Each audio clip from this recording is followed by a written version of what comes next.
สบายดีมาพบกับลินซ่าล่องพะบางพากินมื้อนี้คิดอยากปิ้งซีนหมูเนาะซื้อห้างหมูมาปิ้งมีข้าวปุ้นแล้วก็ผักมะกับน้ำเนาะ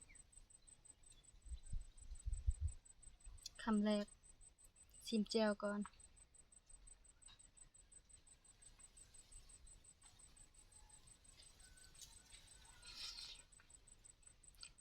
อืม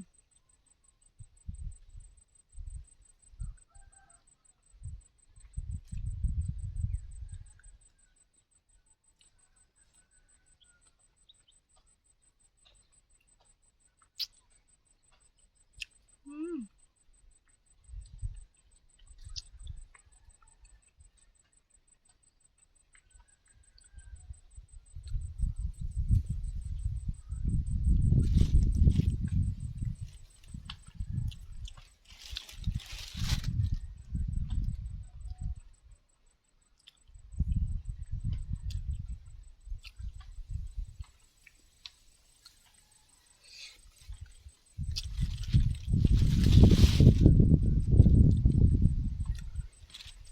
มื้อนี้ลมเย็น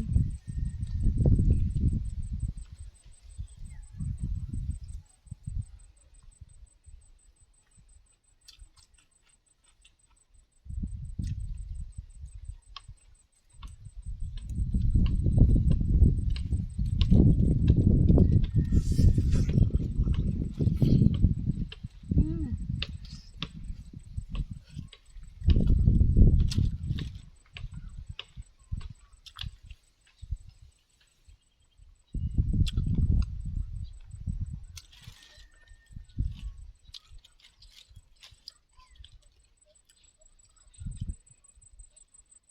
มื้อนี้ลมแห้งๆเย็นดี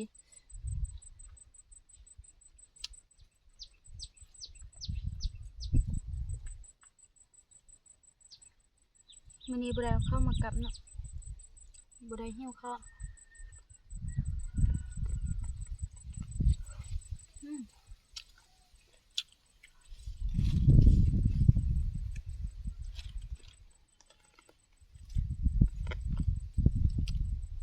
อืม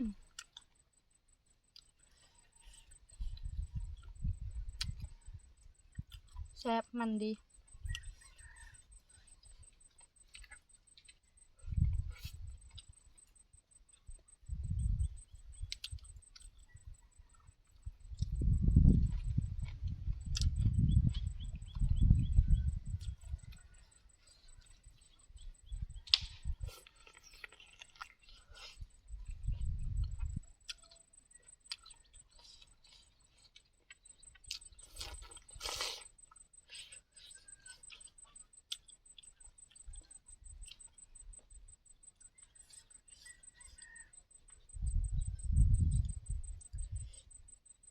มาเด้อกินนำกันเด้อปิ้งห้างหมู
มื้อนี้คิดยากแบบนี้เนาะ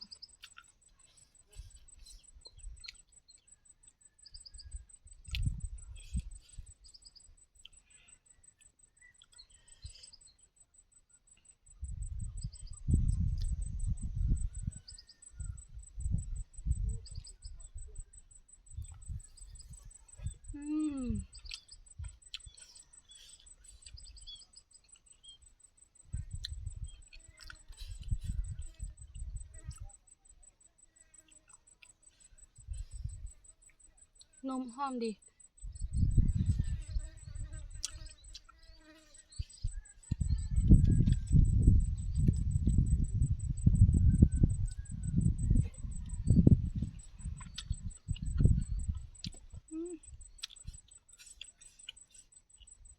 คักขนาด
เจียวเผ็ดคัก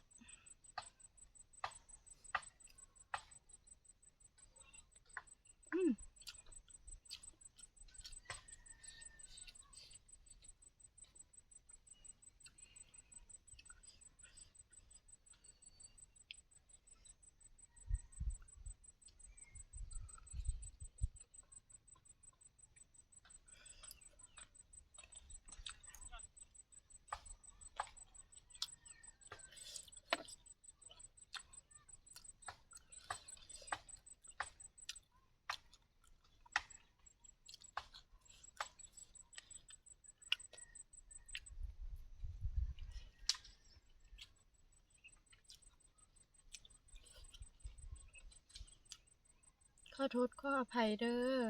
ถ้าเฮ็ดผิดพลาดประการใดก็ได้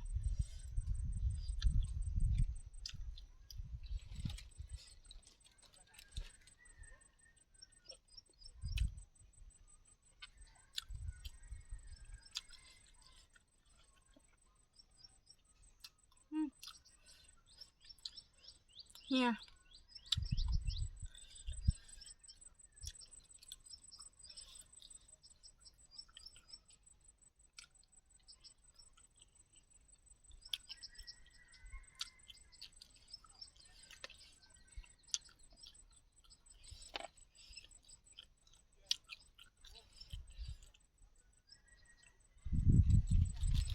อันใหญ่ยังฮ้อน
กรอบดี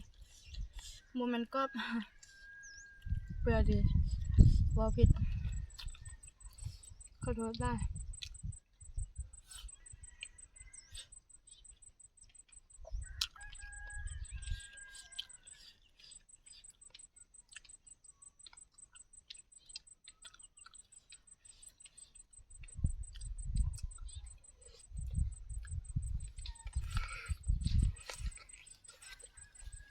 อืม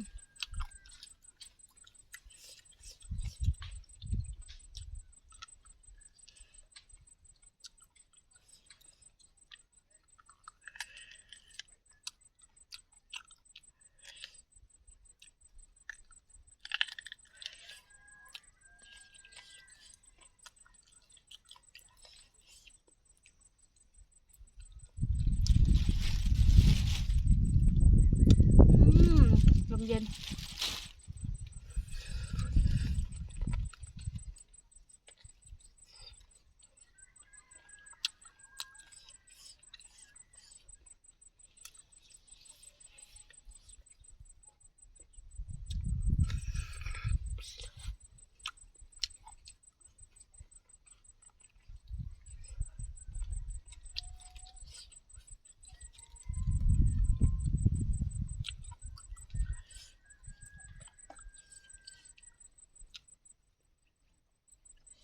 ลมเย็นเย็นมาเนี่ย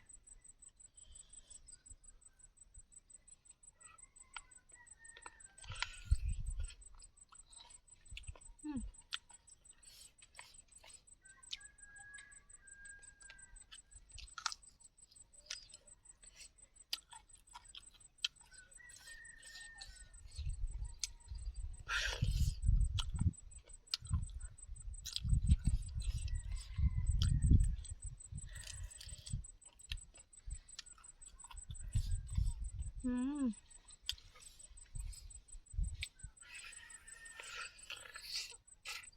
อืมมันอืม